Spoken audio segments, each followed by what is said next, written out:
بسم اللہ الرحمن الرحیم بسم اللہ الرحمن الرحیم اللہم صلی علی سیدنا محمد وعلی آل سیدنا محمد وبارک وسلم۔ اس فصل میں مصنف نے خاص اور عام کے مسائل ذکر کرنے ہیں۔ ان میں سے خاص کی تعریف بھی آ گئی، اس کی تقسیم 3 اقسام کی طرف، اور اس کا حکم بھی بیان ہو گیا۔ حکم بیان کرنے کے بعد انہوں نے اس حکم کے ذریعے ثابت ہونے والے چند مسائل کا بھی ذکر کر دیا۔ عام کی تعریف پیچھے آ چکی ہے، عام کی 2 قسموں کا بھی ذکر آ چکا ہے، عام لفظی اور عام معنوی۔ اب یہاں پر عام کی ایک اور اعتبار سے 2 قسمیں ذکر کر رہے ہیں۔ وہ تو جو عام کی قسمیں تھیں نا، وہ اس اعتبار سے تھیں کہ عام کا جو لفظ ہے اس میں جمع پر دلالت کرنے والی کوئی علامت موجود ہوگی یا نہیں ہوگی۔ موجود ہوگی تو وہ عام لفظی ہے جیسے مسلمون، مشرکون، اور نہیں ہوگی تو وہ عام معنوی ہے جیسے من اور ما ہے، کہ یہ جمع کے لیے بھی استعمال ہوتے ہیں۔ یہاں پر جو عام کی 2 قسمیں بیان کریں نا، تو وہ اس کے حکم کے اعتبار سے ہیں کہ حکم پر کیا فرق پڑے گا عام کی ان 2 قسموں سے۔ تو عام کی وہ 2 قسمیں ہیں، عام مخصوص عنہ البعض اور عام غیر مخصوص عنہ البعض۔ کیا مطلب ہے اس کا؟ ان کے ناموں سے ہی واضح ہو رہا ہے اگر غور کیا جائے کہ ایک حکم عام شریعت نے ذکر کیا جو بہت سارے افراد کو شامل ہے۔ عام کی یہی تعریف ہے، لفظ ینتظم جمعا من الافراد، وہ لفظ جو افراد کی ایک جماعت کو شامل۔ شریعت نے ایک حکم ذکر کیا جو تھا عام۔ اب خود شریعت نے ہی مثلا دوسری آیت نے یا کسی اور حدیث نے یہ بتا دیا کہ اس عام حکم میں سے فلاں چیز جو ہے نا وہ خاص ہے، وہ مستثنیٰ ہے، اس کا یہ حکم نہیں ہے۔ ایسی صورت میں اس کو کہتے ہیں عام مخصوص عنہ البعض، کہ ایسا عام جس میں سے بعض کو یعنی کچھ کو مخصوص کر لیا جائے، نکال لیا جائے۔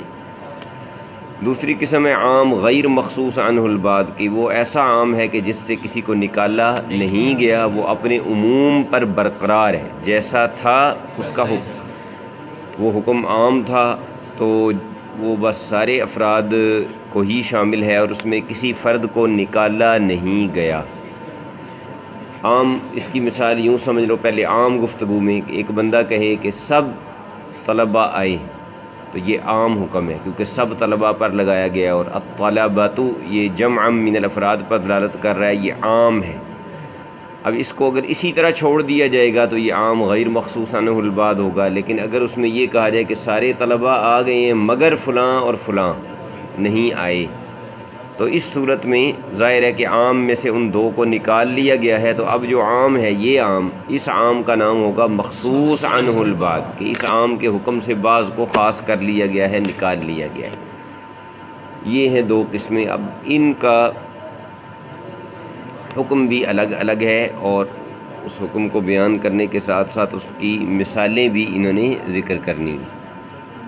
فرماتے ہیں کہ وہ عام جس سے کسی کو خاص نہیں کیا گیا، لم یخص عنہ شیء، جس سے کوئی چیز خاص نہیں کی گئی، تو یہ جو اپنے عموم پر برقرار ہے، جس میں گویا کوئی چھیڑ چھاڑ نہیں ہوئی، نص جیسی آئی تھی ویسی ہی موجود ہے نا، اس میں کسی کو نکالا اگر نہیں گیا تو اس کا مطلب ہے کہ جیسے آئی تھی نص ویسے ہی ہے، اس میں کوئی تبدیلی نہیں کی گئی، کوئی اس میں کمی بیشی کسی اور نص کے ذریعے نہیں کی گئی، تو ایسا جو عام ہے فہو بمنزلۃ الخاص، یہ خاص کی جگہ پر ہے، خاص کے قائم مقام ہے۔ کس چیز میں؟ فی حق لزوم العمل بہ لا محالہ، جیسے پیچھے خاص کا حکم بیان کیا ہے، کیا کہ اس پر عمل کرنا لازم ہے، اس کے مدلول پر عمل کرنا لازم ہے، جو اس چیز میں کہا گیا ہے اس پر عمل کرنا لازم ہے۔ اسی طرح یہاں بھی جو ایسا عام ہے کہ اپنے عموم پر برقرار ہے، اس سے کسی کو خاص نہیں کیا گیا،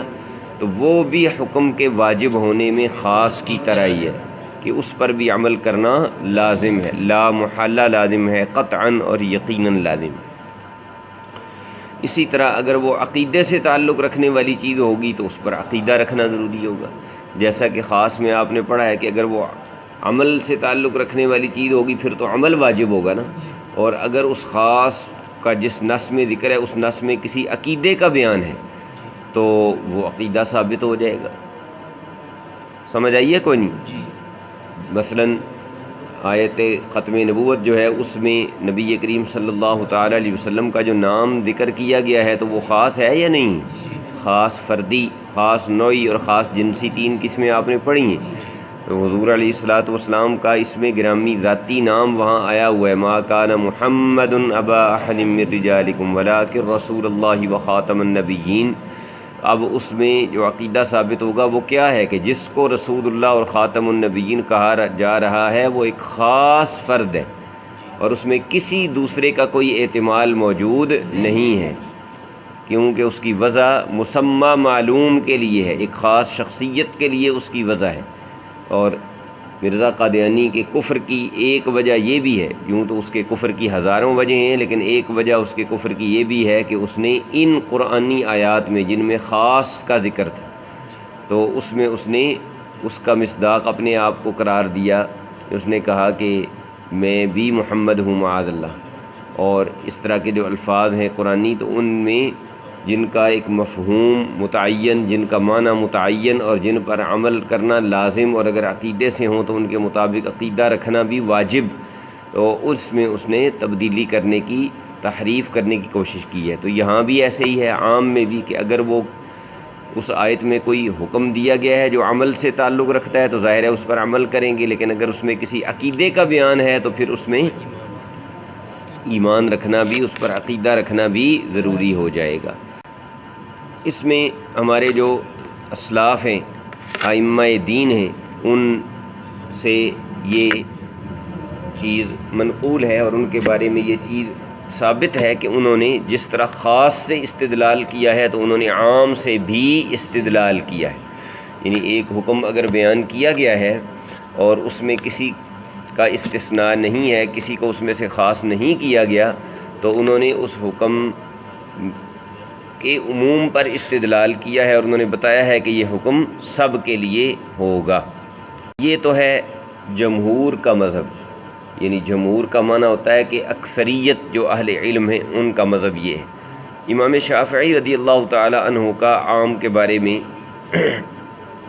خیال یہ ہے کہ یہ ظنی ہے، یہ قطعی نہیں ہے۔ سمجھ آئی؟ احناف کے نزدیک تو جو خاص ہے وہ بھی قطعی ہے، اسی لیے کہہ رہے ہیں نا کہ اس پر عمل کرنا لا محالہ لازم۔ لا محالہ جب لازم ہے تو مطلب ہے کہ وہ قطعی ہے۔ قطعی کسے کہتے ہیں؟ کہ جس میں کوئی شک و شبہ والی چیز نہ ہو، یقینی۔ قطعی بمعنی یقینی ہوتا ہے کہ اس میں یقیناً وہی مراد ہے جو اس خاص کا معنی ہے۔ اسی طرح عام جو غیر مخصوص منہ البعض ہے یا غیر مخصوص عنہ البعض ہے، اس میں بھی کیا ہے؟ وہ بھی قطعی ہے جمہور کے نزدیک، لیکن امام شافعی فرماتے ہیں کہ وہ ظنی ہے اور وہ خاص کا معارضہ نہیں کر سکتا، یعنی خاص کے مقابلے میں نہیں آ سکتا۔ اگر خاص کے مقابلے میں آئے گا تو خاص چونکہ قطعی ہے اور یہ ظنی ہے تو پھر اس کو چھوڑنا پڑے گا۔ ٹھیک ہے؟ اسی طرح امام شافعی رضی اللہ تعالیٰ عنہ کا ایک اور قاعدہ ہے، اور اصل میں یہ جو ان کا اختلاف ہے وہ اس قاعدے پر مبنی ہے۔ وہ قاعدہ ان کا کیا ہے؟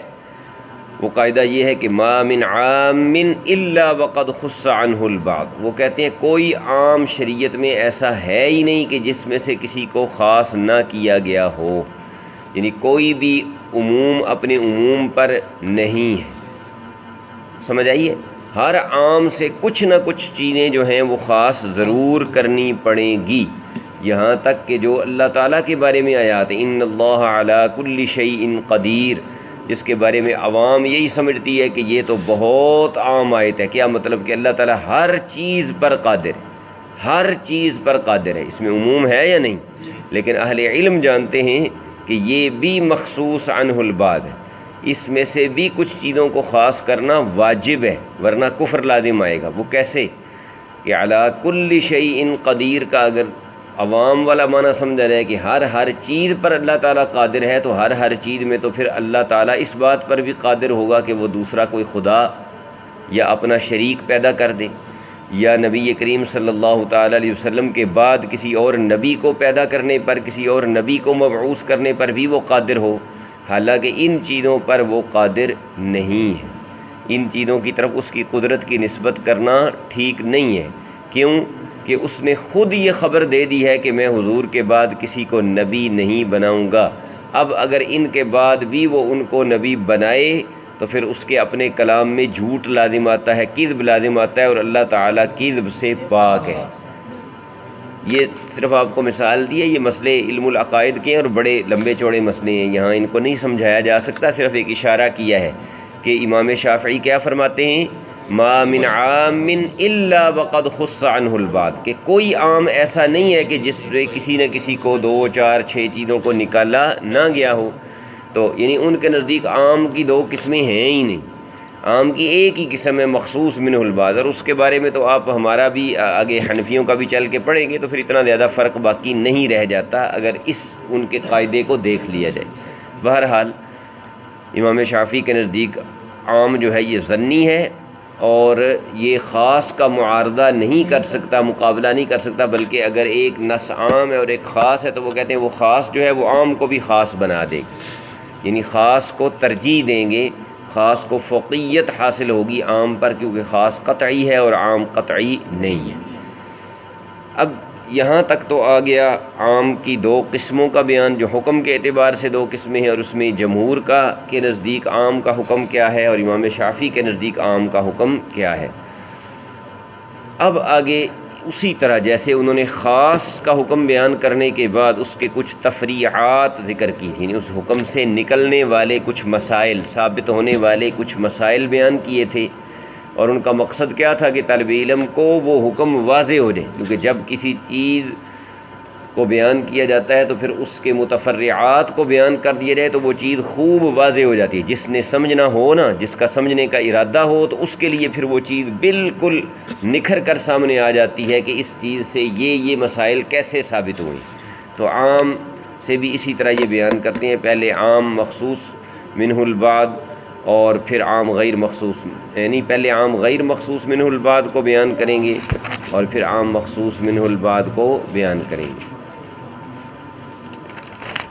وہ کہتے ہیں کہ وَعَلَىٰ هَٰذَا قُلْنَا، اسی پر ہم نے کہا، اسی پر کہنے کا کیا مطلب کہ اسی پر بنیاد رکھتے ہوئے، جو قاعدہ ہم نے بیان کیا ہے، جو حکم ہم نے عام کا بیان کیا ہے، اسی پر بنیاد رکھتے ہوئے، علا جو ہے یہ استعلاء کے لیے آتا ہے نا، تو اس سے مراد یہی ہے کہ اس پر بنیاد رکھتے ہوئے ہم نے یہ کہا کہ جب سارق کا ہاتھ کاٹ دیا گیا اور مسروقہ چیز اس سے پہلے اس کے پاس ہلاک ہو چکی تھی، مسروقہ چیز کون سی ہوتی ہے؟ جس کو چوری کی ہے، یعنی ایک بندے نے چوری کی، چوری کرنے کے بعد جو چیز چوری کی تھی وہ اس نے ضائع کر دی، یا اس کے پاس وہ خود بخود ضائع ہو گئی۔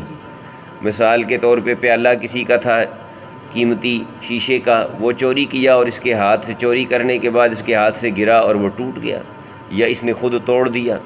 یا روٹی کسی کی پکی ہوئی پڑی تھی، وہ چوری کر کے لایا اور لا کے کھا گیا، تو اب ظاہر ہے کہ یہ استہلاک ہے۔ استہلاک کا معنی ہوتا ہے کسی چیز کو خود ضائع کرنا، اور ہلاک کا معنی ہوتا ہے کسی چیز کا خود بخود ضائع ہو جانا۔ تو مسروقہ چیز سارق نے چوری کی، اس کے بعد اس کے پاس ہو گئی ہلاک، یا اس نے ہلاک کر دی، تو ہم کہتے ہیں کہ بعد میں وہ پکڑا گیا، ثابت ہو گیا، اس کے ہاتھ کاٹ دیے گئے۔ یہی حکم ہے نا چور کا، السارق والسارقۃ فاقطعوا ایدیہما، کہ ان کے ہاتھ کاٹو۔ تو احناف یہ کہتے ہیں کہ اگر وہ چیز ضائع ہوگی تو اب 2 چیزیں، ایک ہے ہاتھ کاٹنا اور ایک ہے اس چیز کی قیمت یا اس چیز کے بدلے میں اس جیسی چیز ریکور کرنا، دوبارہ اس سے لینا۔ تو ہم کہتے ہیں کہ جب ہاتھ کاٹ دیے گئے اور وہ چیز پہلے ضائع ہو چکی تھی یا ضائع کر چکا تھا، تو اس دونوں صورتوں میں اس سے اس چیز کی قیمت نہیں لی جا سکتی، نہ اسے یہ مجبور کیا جا سکتا ہے کہ وہ اس جیسی چیز لے کر دے، نہ یہ کہا جا سکتا ہے کہ وہ اس چیز کے پیسے دے۔ یہ مسئلہ ہے فقہی حنفیوں کا، اور یہ مسئلہ اس قاعدے سے ثابت ہوا ہے۔ جاگ کر بیٹھیں گے تو سمجھ آئے گی، سمجھ آئیے، اپنے آپ کو حاضر رکھ کے بیٹھے نا، جاگ کر بیٹھیں۔ مسئلہ کیا ہے کہ بندے نے کوئی چیز چوری کی ہے اور وہ ضائع کر دی ہے یا ضائع ہو گئی ہے، بعد میں وہ ثابت ہو گیا، اس بندے پر شرعی حد جاری کر دی گئی۔ یہ جو سزائیں ہیں جو شریعت نے متعین کر دی انہیں کہتے ہیں حدود۔ تو ہاتھ کاٹ دیا گیا۔ اب ہاتھ جب کاٹ دیا گیا تو حنفی یہ کہتے ہیں کہ اب اس چیز کا مطالبہ اس سے، اگر وہ موجود ہے پھر تو لی جائے گی نا، اگر وہ چیز بعینی ہی نکل آئی ہے تلاشی لینے سے مل گئی ہے تو پھر تو وہ دے دی جائے گی مسروق منہ کو، جس سے چوری ہو اسے کہتے ہیں مسروق منہ، اس کو دے دی جائے گی۔ لیکن اگر وہ ضائع ہو گئی ہے، گم ہو گئی، ٹوٹ گئی، چوری ہو گئی اس سے آگے، یا کوئی بھی اس طرح کا معاملہ ہو گیا تو پھر اس سے قیمت کا یا چیز کا مطالبہ نہیں کیا جا سکتا۔ یہ ہے حنفیوں کا مسئلہ۔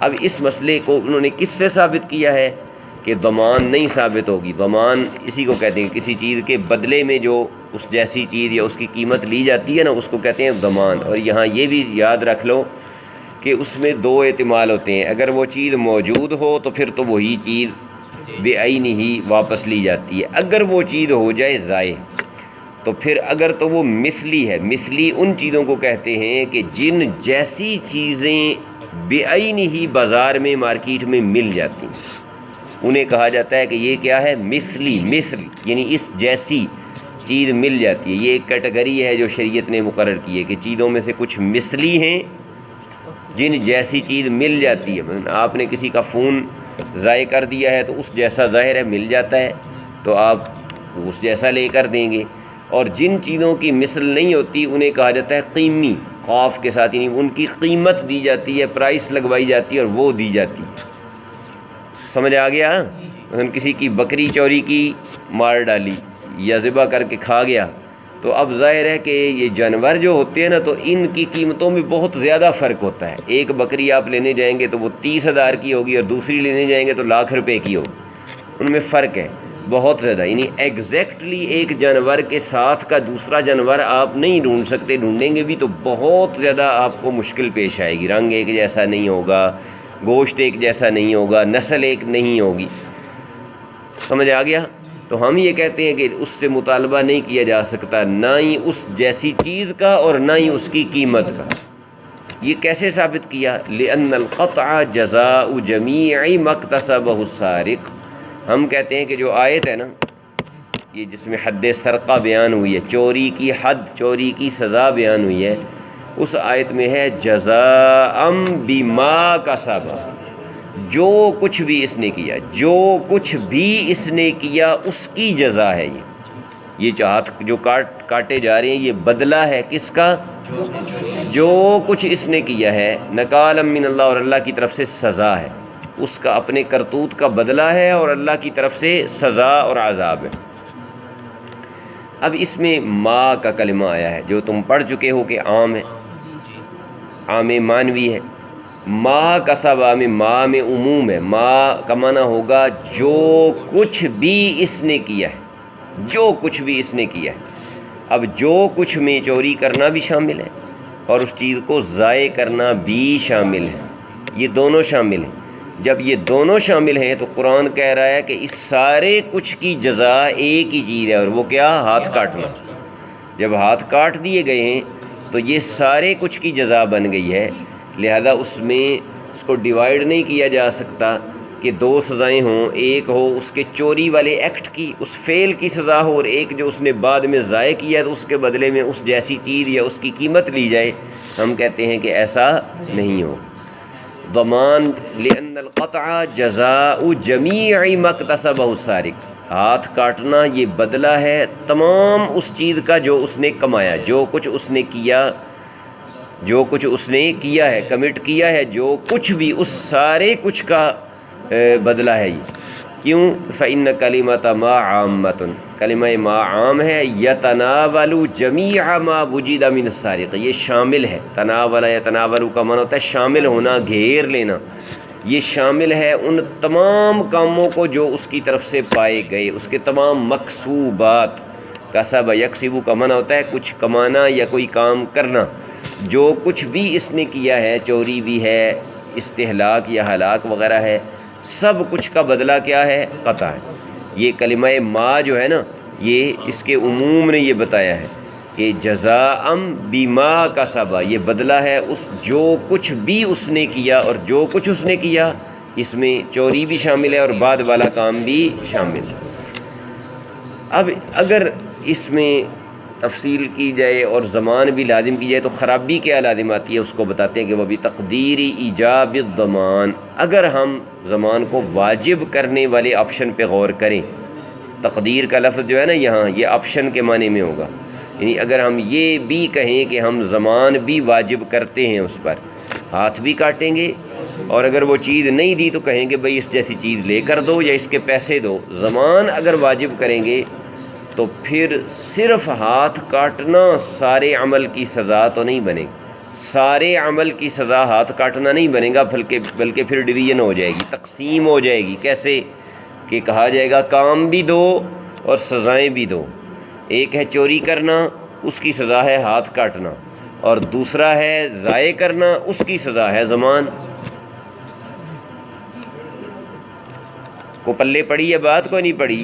پھر کیا ہوگا؟ پھر ہاتھ کاٹنا پورے عمل کی سزا نہیں رہے گی، ہاتھ کاٹنا صرف چوری کی سزا ہوگی، اور ضائع کیا ہے اس کی سزا الگ ہوگی۔ تو پھر آیت کے عموم پر عمل تو نہ رہا، قرآن نے تو کہا تھا جزاء بما کسب، جو کچھ بھی اس نے کیا ہے اس کی جزا یہی ہے کہ اس کے ہاتھ کاٹ دو۔ سمجھ آ گیا؟ تو اس طرح کتاب اللہ کے عام پر پھر عمل نہیں ہو۔ اب بعض دوسرے حضرات جو ہیں نا تو وہ اس کو قیاس کرتے ہیں غصب پر، ایک ہوتی ہے چوری اور ایک ہوتا ہے غصب، دونوں میں فرق ہے، ان کی اصطلاحی تعریفیں وغیرہ آپ آگے مختصر القدوری میں پڑھیں گے۔ چوری وہاں ہوتی ہے کہ قیمتی چیز جو کسی نے حفاظت میں رکھی ہوئی ہے وہ اس کے علم میں لائے بغیر لے لینا، یہ چوری ہوتی۔ قیمتی چیز ہو سنبھال کے رکھی ہوئی ہو کسی نے اور آپ وہاں سے جا کے اٹھا لائیں اور اس کو پتہ نہ چلے، یہ ہوتی ہے چوری۔ اور کسی کی قیمتی چیز آپ اس سے چھین لیں، ظاہر ہے اس کو علم ہے، تو اس کو کہا جاتا ہے غصب۔ تو بعض فقہا نے اس چوری والے مسئلے کو قیاس کیا، کس پر؟ غصب پر۔ قیاس کا مطلب یہ ہوتا ہے کہ کسی کو کسی اور جیسا قرار دے کر اس والا حکم اس میں بھی شامل ثابت کر دیں۔ انہوں نے کہا کہ ہم اس کو قیاس کریں گے کس پر؟ غصب پر۔ غصب پر کیسے قیاس کریں گے؟ وہ کہتے ہیں کہ اگر کوئی بندہ کسی سے کوئی چیز چھینتا ہے نا، غصب کرتا ہے، اور وہ اس کو کر دیتا ہے ضائع، یا وہ ضائع ہو جاتی ہے، تو اس کو جو سزا ملے گی وہ تو ملے گی ہی، لیکن ضمان بھی واجب ہوگی۔ اسے کہا جائے گا کہ وہ چیز دو واپس، یا وہ چیز واپس دو، یا اگر وہ ضائع کر دی ہے تو اس کی قیمت دو۔ غصب میں قیمت لی جاتی ہے، ضمان واجب کی جاتی ہے۔ تو وہ کہتے ہیں کہ دیکھو غصب اور چوری میں معمولی فرق ہے نا، کیا فرق ہے؟ وہاں اس کے علم کے بغیر لے رہا ہے اور یہاں اس کے سامنے اٹھا رہا ہے، اس سے چھین رہا ہے، تو فرق تو تھوڑا سا ہی ہے، لہٰذا غصب میں کیا ہوگا؟ ضمان واجب ہوگی۔ تو چوری میں بھی پھر ضمان واجب ہوگی، چوری کو بھی وہ کیا کرتے ہیں؟ غصب پر قیاس کرتے ہیں۔ ہم کہتے ہیں کہ لا یترک العمل به بالقیاس علی الغصب، غصب پر قیاس کرتے ہوئے کتاب اللہ کے عام پر عمل کو چھوڑا نہیں جا سکتا۔ آپ نے پیچھے پڑھا ہے نا قاعدہ کہ جس طرح خاص کے مقابلے میں خبر واحد یا قیاس آ جائے تو اسے چھوڑ دیتے ہیں نا، تو اسی طرح عام غیر مخصوص من البعد بھی خاص کی طرح کہا نا کہ وہ بمنزلۃ الخاص ہے، اس کا بھی یہی حکم ہوگا کہ اگر اس کے مقابلے میں قیاس آ جائے گا یا خبر واحد آ جائے گی تو اس کو نہیں لیں گے، کتاب اللہ کے عام پر ہی عمل کیا جائے گا۔ اب سوال یہ ہے کہ کلمہ ما جو ہے یہ عام ہے عربی زبان میں، یہ کہاں سے ثابت؟ بنیاد تو تمہاری ساری، دیوار تو ساری کھڑی کی تم نے اس بنیاد پر کہ کلمہ ما عام ہے۔ صغرا کبرا بنایا نا، جیسے منطق میں آپ نے پڑھا ہوا ہے، جب دلیل بنائی جاتی ہے تو اس میں مقدمے ہوتے ہیں، ایک پہلے مقدمے کو صغرا کہتے ہیں، دوسرے کو کبرا۔ تو پہلا مقدمہ کیا تھا کہ کلمہ ما عام ہے، دوسرا مقدمہ یہ تھا کہ جو عام ہو اس پر عمل کرنا واجب ہوتا ہے، لہذا کلمہ ما پر عمل کرنا واجب ہے۔ یہ شکل اول بنتی ہے منطق کی، جو 4 شکلیں ہیں ان میں سے۔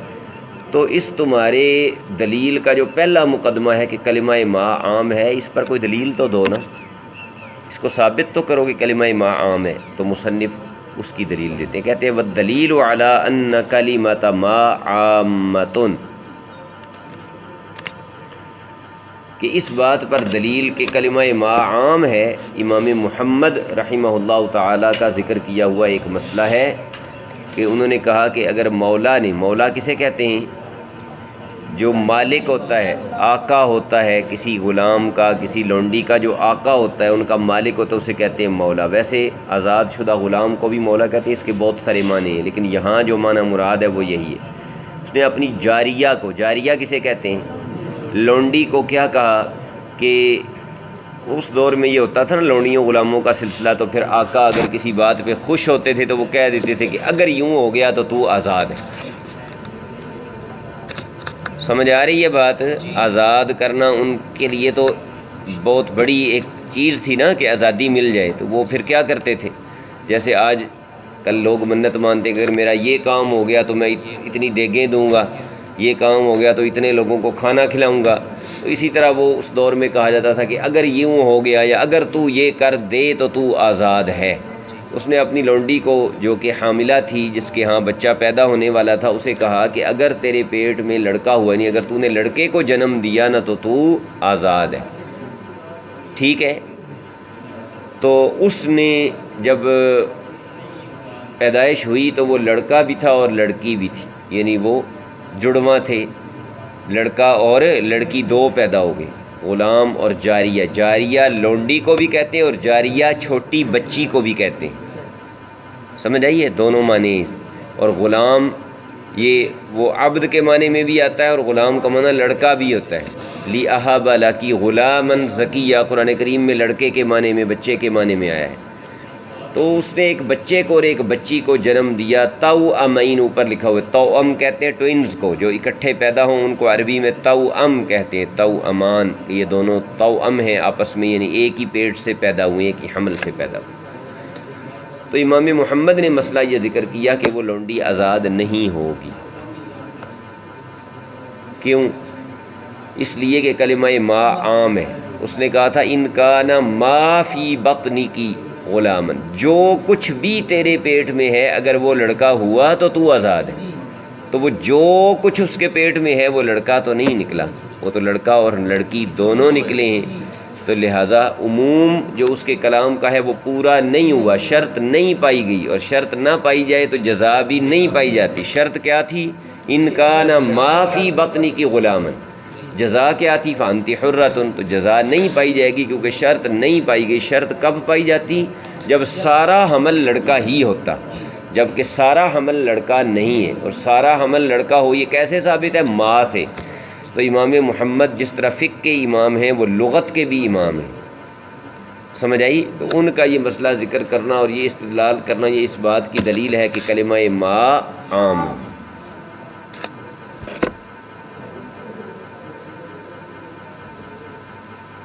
یہ دلیل جو امام محمد کی ذکر کرنا پڑی ہے مصنف کو، یہ انہوں نے ذکر کی ہے، تو اس کی وجہ یہ ہے کہ بعض اوقات ایک لفظ ہوتا ہے نا تو وہ ایک معنی کے لیے وضع کیا گیا ہوتا ہے، تو ضروری نہیں ہے کہ فقہا کے نزدیک بھی اس کا وہی معنی مراد ہو۔ اس لیے انہوں نے دلیل دی ہے امام محمد کے کلام سے، جو فقیہ بھی ہیں، لغت کے بھی امام ہیں، کہ پتہ چل جائے کہ اس کا یہ معنی موضوع بھی ہے اور یہ معنی شریعت میں بھی، فقہ میں بھی استعمال ہوا ہے۔ یہاں تک پہلی مثال عام غیر مخصوص منہ البعد کی مکمل ہو گئی۔ کیا؟ کہ اگر چوری کرنے والا چوری کرے گا تو اس کا ہاتھ ہی صرف کاٹا جائے گا، اور جو مسروقہ چیز اگر ضائع ہو گئی یا ضائع کر دی اس کی ضمان نہیں لی جائے گی۔ کیوں؟ کہ کلمہ ما جو آیت میں ہے جزاء بما کسبا، یہ عام ہے، یہ اس بات کا تقاضا کرتا ہے کہ اس کے سارے کاموں کا، سارے کرتوتوں کا بدلہ یہ ہے ہاتھ کاٹنا، سمجھ آئی؟ اور اگر تاوان اور ضمان کو بھی ساتھ شامل کریں تو پھر تو یہ سارے عملوں کا بدلہ نہیں رہے گا، یہ صرف چوری کا بدلہ ہاتھ کاٹنا ہوگا اور استہلاک یا ہلاک کا بدلہ جو ہے وہ ضمان ہوگا۔ اس طرح آیت کے عموم پر عمل نہیں ہو سکتا۔ اسی طرح دوسرا مسئلہ، یہ جو غیر مقلدین بھی بڑا اس میں شور مچاتے ہیں امام کے پیچھے فاتحہ پڑھنا، فاتحہ خلف الامام، مقتدی امام کے پیچھے فاتحہ پڑھے یا نہ پڑھے۔ احناف کا نقطہ نظر یہ ہے کہ نہیں پڑھنی، امام کے پیچھے ہو تو فاتحہ نہیں پڑھنی، کیونکہ اس میں کئی دلائل ہیں۔ قرآن کریم میں بھی کہا گیا اذا قرئ القرآن فاستمعوا له وانصتوا، جب قرآن پڑھا جا رہا ہو تو اسے توجہ سے کان لگا کر سنو اور چپ رہو۔ اور یہ آیت جو ہے اس کے بارے میں مفسرین کا اتفاق ہے کہ یہ نماز کے بارے میں نازل ہوئی ہے، نازل ہی نماز کے بارے میں ہوئی ہے۔ نماز کے متعلق کہا جا رہا ہے کہ نماز میں جب قرآن پڑھا جائے تو اسے توجہ سے سنو، چپ رہو۔ ایک تو یہ دلیل، دوسرا حضور علیہ السلام نے فرمایا من کان لہ امام فقراءۃ الامام لہ قراءۃ، جس کا کوئی امام ہو تو امام کی قرات اس مقتدی کی قرات ہے، اور مقتدی کے لیے قرآن پڑھنا امام کے پیچھے ہمارے نزدیک منع ہے، نہیں پڑھنا چاہیے۔ اس پر بہت سے دلائل اپنی جگہ پر موجود ہیں۔ یہاں جو مسئلہ ہے اس کی طرف توجہ کر۔ یہاں مسئلہ یہ ہے کہ انہوں نے کہا کہ فقرؤوا ما تیسر من القرآن، قرآن کریم میں کہا گیا کہ پڑھو تم جو آسان ہو قرآن سے۔ آسان ہو کا یہ مطلب نہیں کہ جس کو پڑھنا آسان ہو، مطلب ہے کہ جو تمہیں یاد ہو، جو یاد ہو اسی کا پڑھنا آسان ہوتا ہے نا، یعنی جتنا آسانی سے تم پڑھ سکتے ہو وہ پڑھو۔ ما تیسر، ما تیسر میں جو ما ہے نا یہ عام ہے۔ کیا مطلب ہوگا؟ جو بھی قرآن میں سے تمہیں آسان لگے، جو بھی، تو جو بھی میں سورۃ فاتحہ ہی شامل ہے یا پورا قرآن شامل ہے؟ پورا قرآن شامل ہے، یعنی پورے قرآن میں سے جو جہاں سے تمہیں آسان لگتا ہے وہ پڑھو۔ سمجھ آ گئی بات؟ جب یہ معنی ہے تو ہم کہتے ہیں کہ وَمِن ضَرُورَتِهِ عَدَمُ تَوَقُّفِ الْجَوَازِ عَلَى قِرَاءَةِ الْفَاتِحَةِ، اس کا لازمی تقاضا ہے۔ ضرورت یہ اردو والا ضرورت نہیں ہے کہ مجھے اس چیز کی ضرورت ہے، اردو میں ضرورت جو ہے وہ نیڈ کے معنی میں استعمال ہوتا ہے، یہاں یہ نہیں ہے معنی۔ ضرورت کا یہاں معنی یہ ہوتا ہے کہ جب ایک کام کریں تو اس کا لازمی نتیجہ اور رزلٹ کوئی ہو جو جس کو ہر صورت میں ماننا پڑے۔ تو کہتے ہیں جب کلمہ ما عام ہے تو کلمہ ما کا لازمی نتیجہ کیا ہے کہ پھر نماز کا صحیح ہونا سورۃ فاتحہ کے پڑھنے پر موقوف نہیں ہے، کیونکہ ما تیسر کہا گیا جو تمہیں آسان لگے۔ تو اس کا مطلب ہے کوئی بندہ قرآن کریم کے کسی بھی مقام سے کچھ پڑھ لے، ایک بڑی آیت یا 3 مختصر آیتیں، تو نماز اس کی ہو جائے گی۔ تو فاتحہ پڑھنا جو ہے یہ واجب نہیں، اور فاتحہ پر نماز کا جواز موقوف نہیں ہے، فاتحہ پر نماز کا جواز موقوف نہیں ہے۔ عدم توقف الجواز علی قراءۃ الفاتحہ، تو مقتدی پر پھر یہ اعتراض، وہ کہتے ہیں نا کہ حضور علیہ السلام کا فرمان ہے لا صلاۃ لمن لم یقرأ بأم الکتاب یا بفاتحۃ الکتاب، یہ اس طرح کی روایات حدیث کی کتابوں میں موجود ہیں کہ حضور علیہ السلام نے فرمایا کہ جس نے فاتحۃ الکتاب یا ام الکتاب نہیں پڑھی، یعنی سورہ فاتحہ نہیں پڑھی، اس کی کوئی نماز نہیں، یہ وہ پیش کرتے ہیں۔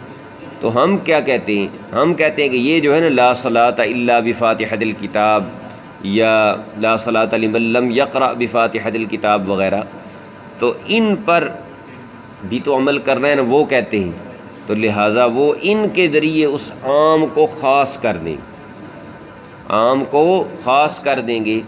وہ کہیں گے کہ ما تیسر من القرآن سے مراد ہے سورۃ فاتحہ کے علاوہ، سورۃ فاتحہ تو لازم ہے، اس کے علاوہ باقی قرآن تم جتنا پڑھ سکتے ہو وہ پڑھو جو آسان لگے۔ ہم کہتے ہیں کہ نہیں، ایسا نہیں ہو سکتا، کیوں کہ یہ ہے خبر واحد، لا صلاۃ الا بفاتحۃ الکتاب، یہ کیا ہے؟ خبر واحد ہے، اور خبر واحد کے ذریعے کتاب اللہ کے خاص میں جس طرح تبدیلی نہیں ہو سکتی تو عام غیر مخصوص منہ البعد میں بھی تبدیلی نہیں ہو سکتی۔ لہٰذا ہم کیا کریں گے؟ ہم ایسے طریقے پر عمل کریں گے کہ پہلے تو تطبیق کی کوشش کریں گے کہ دونوں پر عمل ممکن ہو سکے۔ اگر تو ایسا ہو سکتا ہے تو ٹھیک ہے، ورنہ پھر کیا کریں گے؟ کتاب اللہ کے عام غیر مخصوص منہ البعد کو لے لیں گے اور خبر واحد کو ترک کر دیں۔ یہاں ہم نے کی ہے تطبیق۔ پہلی جو مثال تھی اس میں قیاس مقابلے میں آ رہا تھا اور ہم نے قیاس کو چھوڑ دیا، یہاں مقابلے میں آ رہی ہے خبر واحد، یہاں ہم کیا کریں گے؟ تطبیق کی کوشش کریں گے، اور تطبیق ممکن ہے۔ وہ کیسے؟ ہم کہیں گے فرض نہیں ہے سورہ فاتحہ کا پڑھنا، سورہ فاتحہ کا پڑھنا نماز میں فرض نہیں ہے، فرض تو مطلق قرات ہے۔ یہ آپ مسئلہ پڑھ چکے ہیں نور الہدیٰ میں، جہاں نماز کے ارکان انہوں نے بیان کیے ہیں، تو ارکان صلاۃ میں صرف قرات کو ذکر کیا جاتا ہے، مطلق قرات فرض ہے، سورۃ فاتحہ کا پڑھنا واجب ہے۔ اسی طرح آگے سورۃ فاتحہ کے بعد 3 مختصر آیتیں یا ایک بڑی آیت کا پڑھنا الگ واجب ہے۔ تو ہم کیا کہتے ہیں؟ ہم کہتے ہیں خبر واحد پر بھی عمل ہوگا، عام پر بھی عمل ہوگا، فرض تو صرف اتنا ہی ہے جو قرآن نے کہہ دیا ما تیسر من القرآن، کچھ حصہ بھی پڑھ لے۔ لہذا اگر کوئی بندہ فاتحہ بھول جائے تو سجدہ سہو سے اس کی کمی پوری ہو جائے گی، لیکن کچھ بھی قرآن میں سے نہ پڑھے تو نماز ہوگی ہی نہیں۔ سمجھ آ گیا؟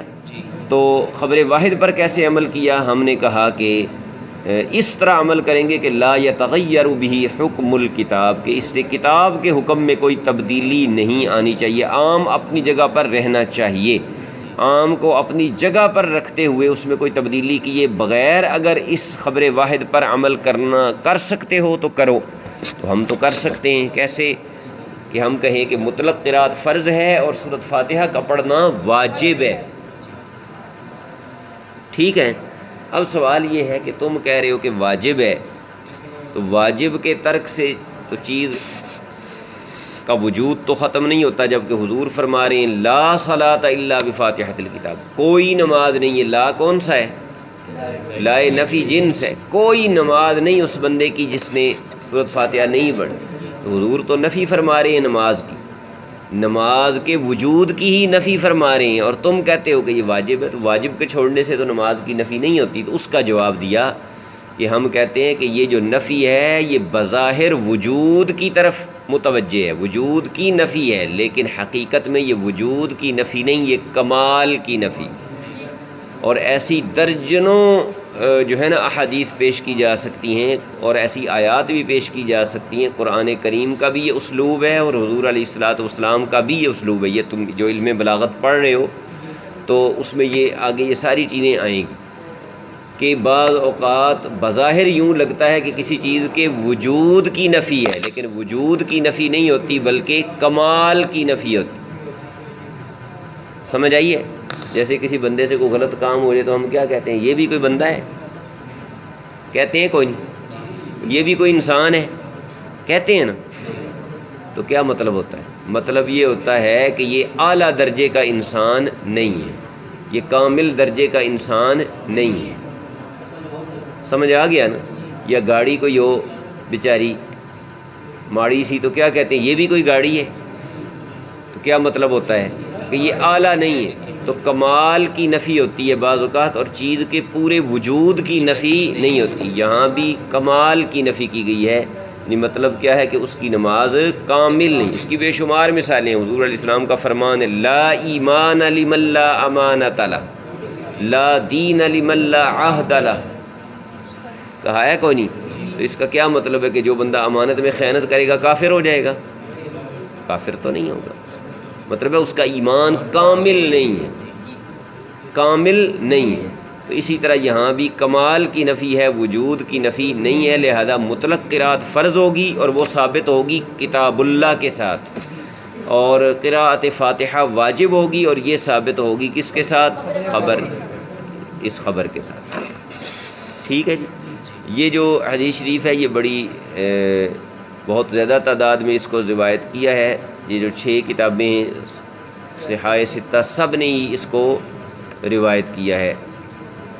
امام مالک، امام شافعی، امام احمد بن حنبل، اسحاق بن راہوے اور کافی سارے جو ہیں مجتہدین، انہوں نے تو اس کے ظاہر پر ہی عمل کیا ہے، اس حدیث کے ظاہر کو ہی لیا ہے، یعنی وجود کی نفی کی ہے، اور انہوں نے یہی کہا ہے کہ سورۃ فاتحہ نہیں پڑھی جائے گی تو نماز فوت ہو جائے گی کیونکہ یہ فرض ہے۔ لیکن امام ابو حنیفہ، سفیان ثوری، امام اوزاعی، انہوں نے کہا ہے کہ اگر جان بوجھ کر چھوڑے گا تو پھر تو نماز واجب الاعادہ ہوگی، دوبارہ پڑھنا پڑے گی، اور اگر بھول گیا ہے تو پھر سجدہ سہو سے اس کی کمی پوری ہو جائے گی۔